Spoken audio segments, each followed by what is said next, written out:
So I really believe that we are about to have our first G&G Farms emu egg.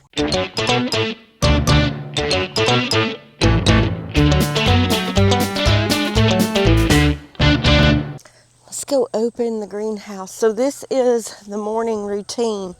And y'all, it is a little cool out here this morning. Of course, you know I got to cut the grass, but we have been sick. So the grass is just one of those things that just had to wait, because not only were we sick, but Caden's sick, and it's just been crazy. Just can't really get anything done because of sickness. But here's what I wanted to show you is kind of the morning routine. Now, I wanted to show you what I ended up having to do, because opening this big greenhouse every day and closing it up at night got to be a chore because of how I had to do it. So first of all, let's open the big door. But this is what I do every morning. The big door is easy. It's basically just rolling it up. It's not really heavy.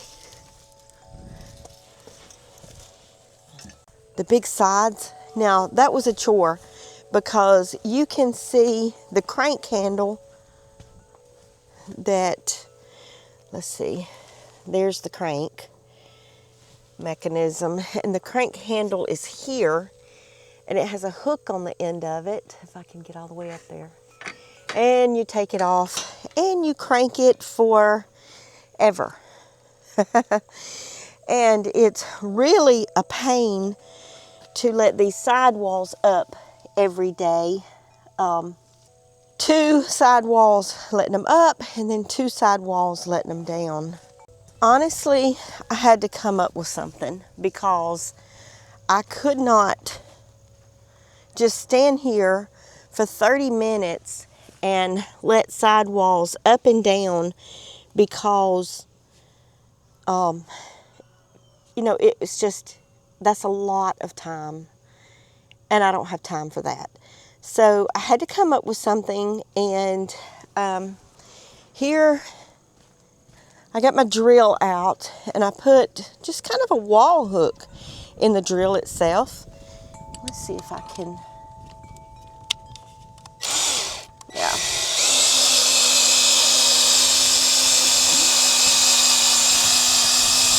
And it works. And I don't have to spend 30 minutes to let these sidewalls up and down.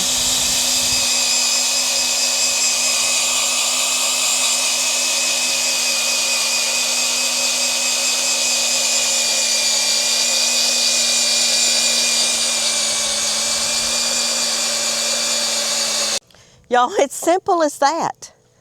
So instead of spending 30 minutes every morning and 30 minutes letting them down every evening, how long was that?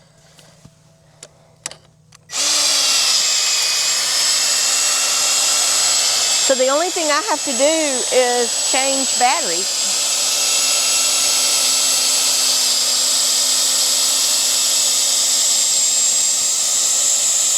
What happens if my drill wears out? I buy another one, because this one is about gone anyway.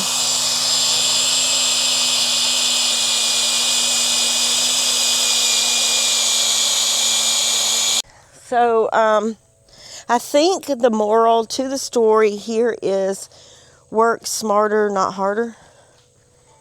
And honestly, I cannot take credit for this, because I was really complaining and whining one day about having to roll that up and down and trying to find an easier way. And my little buddy Caden said, wouldn't a drill work better if you could find some way to hook into that? And so that's when I got to looking, and Caden, you're brilliant. So I want y'all to see this. This is the squash, okay? So these plants right here are still small. Don't know why that they're 2 different sizes, and I'm assuming it has to do with the amount of water that they were getting, but you can see there's squash everywhere on there. These And I don't know, they came up first. They produced first. I've already picked squash off of here. And they are just basically loaded with squash. Now, the one thing that I was worried about was getting pollinators in here. Because of it being a hoop house, I thought maybe the pollinators would not come. And y'all, they did. They will even sleep in here at night inside flowers. But when I let these sidewalls up, they don't even slow down. They come right into these. But I did put the African blue basil in here first to bring the pollinators in, and they did. They came to that first. But once the squash started blooming, and you can see the green beans are blooming in here, just beautiful. They started blooming. The peas started blooming. The peppers are actually taking off. I just transplanted those. And y'all, look how thick. Look how thick those okra stalks are. That is the cowhorn okra, and they're just thick. Now, I was battling. Let me show you the peas. The peas are going crazy in here. So I was battling the greenhouse flooding. Y'all know that. And we were doing everything in our power to do drainage over here and get that done. But nothing was working until we ended up getting the skid steer here. And now it rained a lot yesterday. There's a pollinator right here. He's already in here this morning since I've let it up and doing his little thing in that flower on that squash plant. Look at all the pollen on his butt. That is so sweet. Y'all, I could just sit and watch the bees all day. I don't mind the bees at all. Matter of fact, I love the bees, all kind of bees. And he is just in there doing his thing. So, let me finish what I was saying. So, this end of the greenhouse was flooding, and it ended up, there is a gap right here where the vegetables that were existing are smaller, and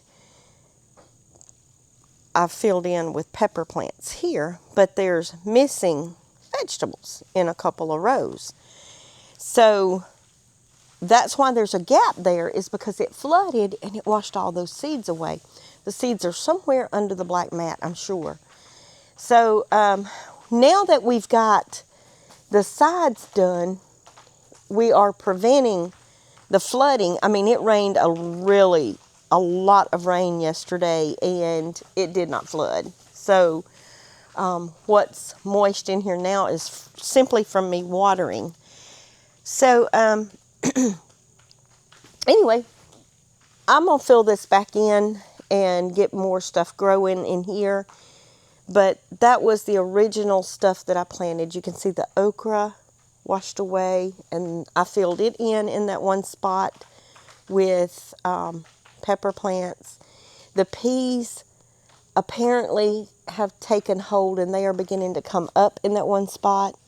And of course the squash, there were only a couple of squash missing, but that's okay, because I think with this huge row of squash here, I think I'm going to be okay on squash. Now, I did come in here the other day. Y'all, I've got to clean up my mess, I know, but I've had COVID and it's been awful. So I've been working in the early mornings about 20 to 30 minutes, and then going back in the house and laying on the couch trying not to die. And now I am getting back to myself.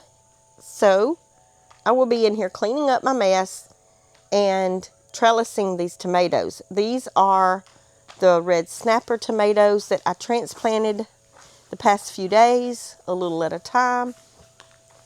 And they are already looking beautiful. My big pile of garbage there, y'all. I'll get that up today. And my ladder to where I am trellising on this baling twine here. And I was experimenting with the baling twine to see if this is how I'm going to do it. And I do believe that this is how I will do it. Now, I'm using the, what is that called? The garden tape. But I've also got these clips here. And so as the plant gets bigger, I may run the clip around them, but I want to trellis them up, and away, all the way up to up there. So hopefully you will be able to walk in here and I can keep the limbs trimmed from the tomatoes and just have fruit and not leaves and vines. So that is the plan, y'all, to try to get as much production from these 2 rows, which is approximately 95-ish tomato plants, to get as much production as possible. Now, I still have 1 more row to cut out and to lay the right drip tape down.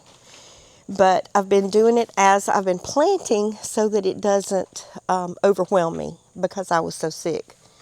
So this row here is all collards. And this row here is all broccoli. And you can see how beautiful it is, because you can't really tell looking down the row. But look at this, y'all. How sweet is that? That's the collard. And I have my grow shelf over here, and I still have a few broccoli plants that I need to get somewhere. So honestly, I may be filling in over in the bare spots over there with some broccoli and collard greens, because I do have other fall greens and stuff like Brussels sprouts that I want to try. And as the peas produce and the okra produce and I start pulling them up, and the squash, pull them up, I will be planting more stuff. So I've got to go ahead and start some seeds now to replace. Ooh, I hear bees. Look at all the tendrils coming off of these peas. They're crossing the row, getting in the okra. But I guess that's, well, I got to go let that door up. And you're wondering what the scary thing is over there? My daughter asked the same thing. It's my rain jacket. I got caught in here in a storm one day and took my jacket off and just kept working. So right in here. This is the bare spot that I'm probably going to put some greens in the ground today. I don't want to waste those starts. So this is a morning glory vine that is just kind of growing in here. But I thought it was so pretty. I did not destroy the vine yet. I will. I'll take it out of here. But look how beautiful the purple flowers is. And do they attract pollinators? Probably. So I'll get rid of it one day. I promise. I've got a whole another tray of collards here that I need to get in the ground. Honestly, or don't pay no attention to me. I just got out of bed. Honestly, though, I think I'm going to give some starts away just to bless someone else with some good vegetables for the winter. So let me go and open the back door, and we will go and feed some animals. Good morning, everyone.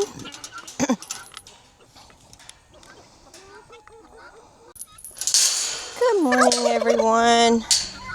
Everyone meets me at the gate. Hey, Otis. Hey, Otis, buddy. Where is Goldie, huh? Where's Goldie? Where's sweet Goldie? We'll find her. So, Goldie will meet me at the barn. But Goldie, I believe, has either laid an egg or is about to lay an egg. Yesterday, she started pacing in this one spot. And so I called Brooke and asked her, what does she think is going on? The reason she's pacing in this one spot. She's still friendly to me. She still eats from my hand. She's beginning to let me pet her on the back. But she's pacing this one spot. And Brooke said she's got to drop that egg. I took food to her over there because she didn't want to come to the barn. And she always comes to the barn, and she had been coming to the barn.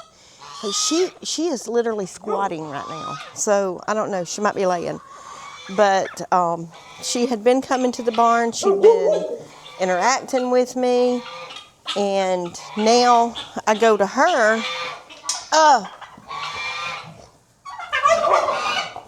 Helen, what are you doing? Otis is not doing his normal routine right now. So, does he know? Does he know that she is wanting to lay an egg? Because, see Otis out here? I don't know, can you see Otis out here? Otis, right there. Normally, he would beat me to the barn. And he always goes in his kennel and eats his special food. But while Goldie is over pacing, Otis stays out here. You can't have. Why have you got feathers in your mouth?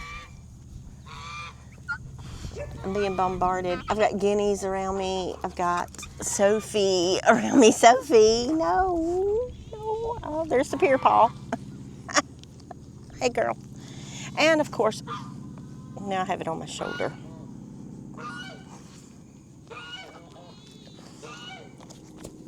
Get your paw off my mama. Here you go. Put her in the wind. You are amazing. Yes, you are. So, we think Goldie is about to lay, and Otis knows it. Somehow, Otis knows it. Now, I've got to feed all these chickens because they're not going to leave me alone until I do. They like food. I have feeders, but they like some food out on the ground. I guess they like to scratch for it. So let's get some. Helen's going in her stall. Let's get some folks fed. Goldie. Goldie.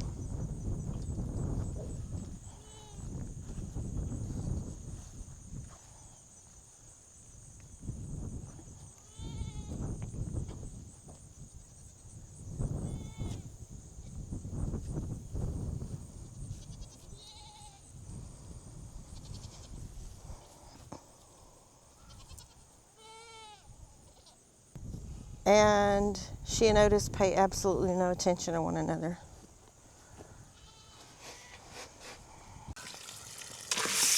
She's a little bit nosy, gonna see what I'm doing. Look how pretty that one is. Isn't he beautiful? Ireland, you are so pretty. You're short, but you are a pretty little bull steer.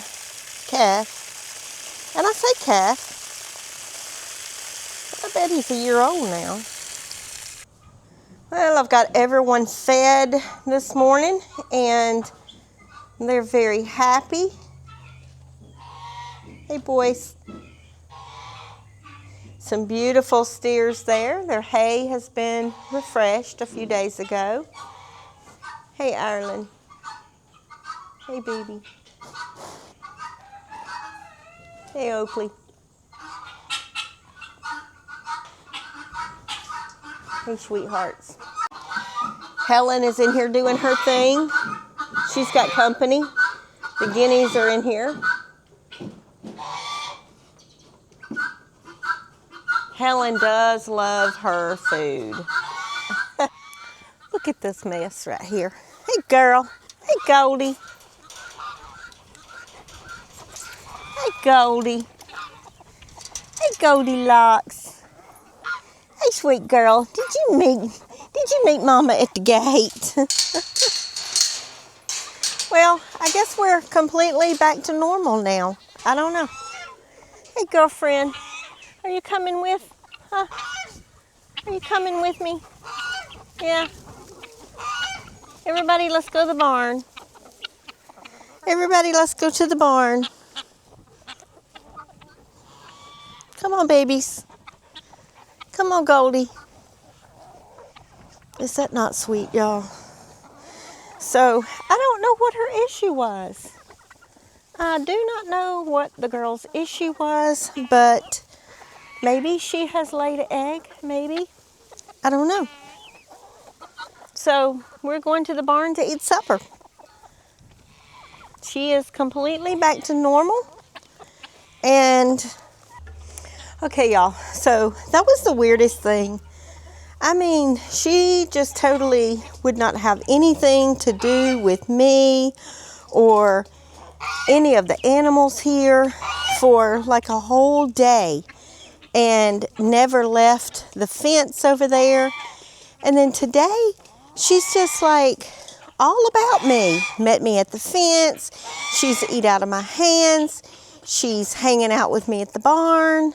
Now she's going to the water trough. But also she wanted to eat out here with the chickens and with Otis. Just weird. Just weird.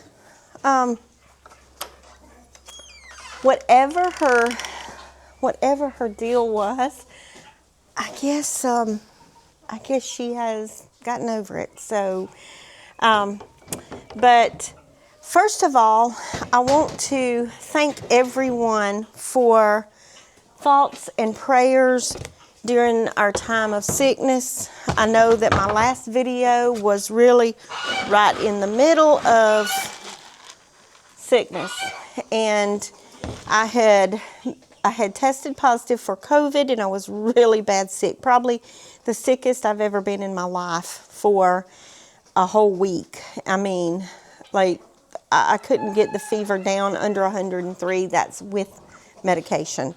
But right in the middle, right after that happened, I made the last video about Goldie coming here. It was kind of a pieced together video of before I got sick and then after I had gotten what I thought was over it. But then this past week, they started having to treat me for post-COVID infection, which they said could have been bronchitis or pneumonia, but regardless, I took a whole round of antibiotics. And honestly, yesterday was kind of a turning point for me, so here I am back at it again, trying to piece together another video and just to get some content put out there. But today, I feel wonderful. I even put on a little makeup today, so I know I probably still don't look quite myself, but the fatigue is crazy. So I'm doing like a lot of vitamin B12 right now because my immune system has been totally crap, but it just depleted all of my B12. And you know, I've always been the type that had a lot of energy, but right now I just don't have the energy that I had. So I'm really not doing a whole lot like I was doing. Right now I'm just trying to feed animals. There you go, Helen. I am excited that I am back at it. And I feel a lot better, especially since we've got the Petals event coming up. I'm trying to get some things done, you know, around here and get back at it. But what I'm really excited about right now is the fact that Goldie, whatever her issue was yesterday, seems to have disappeared. So I probably need to go and look for some eggs on the ground, or an egg on the ground, and see if we can't find out the reason for her attitude the past couple of days. But right now, I just really want to thank you guys for all your thoughts and prayers and good wishes sent my way for positive healing vibes. I feel it. It's worked, and I'm getting back to myself now and trying to get a few things done around the farm. I wanted to share an update before I go feed those guys. I want to share an update about the peacocks that had got away and left. So we did catch them on game camera. They are, and we had not had the game cameras going, but they are on the back field, and they frequent there every day. I have found their feathers. I went walking, and I found their feathers up behind the barn here, so they are coming closer. I don't know that I can actually get them back or not, because they are wild and free and just beautiful. But to just know that they are still here makes me feel so good. I will just continue to put some feed out for them and let them live their lives. I would love for one of them to come and let me give Laura a husband. But I don't know if I can ever get them back or not. But so we've got the peacocks. They're still back there. At least they're being seen. Goldie is probably going to lay our first egg. And, you know, I'm excited about that. I'm excited that I figured out how to roll the sidewalls up on the greenhouse and down every day without standing out there 30 minutes at a time. I'm just excited. Y'all, what are we going to do with a whole bunch of emu eggs? I don't know. We can't hatch them until next year. But isn't it going to be so cool to have some emu eggs here on the farm? About time to go for a emu egg search, isn't it? Like an Easter egg hunt, but bigger. Y'all farm on.